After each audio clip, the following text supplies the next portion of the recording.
Good morning. I'm your factory trained service technician, Adam, and we're going to be taking a look at your Toyota today to try to find a way to get fresher, cleaner air out of your air conditioning system. What we've discovered as technicians, if you were to take this layer of leaves and place it in front of the air conditioning vent on your house and allow your house AC to draw through these leaves and this muck, your entire inside of your house is going to have a funky smell. Similarly, this is where the air conditioning system on our cars draws its air in. This is called the cowl, and we can see that it's in trouble. It's breathing air through wet leaves and muck.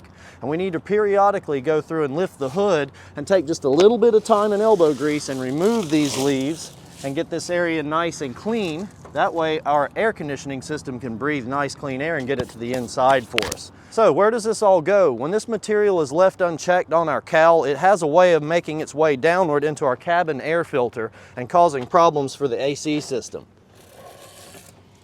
All the same exact detritus that we found on our cowl finds its way en masse into our system right here, and it blocks the airflow for our air conditioning system. And we don't want that. We want to have nice, fresh, clean air in these times so that we can enjoy our AC when it gets good and hot outside without the funky smells created by this wet leaves and debris inside our car. So in summary, we just need to make sure we keep our cowl clean of leaves and debris so that we protect the life and longevity of our cabin filter. We don't have to replace that any more than the service interval recommends. And we want to make sure that this is just getting nice fresh air so that we can breathe the same thing we expect outside through our car. Well, this has been Adam, your service tech. Look forward to seeing you next tip video. Have a good day.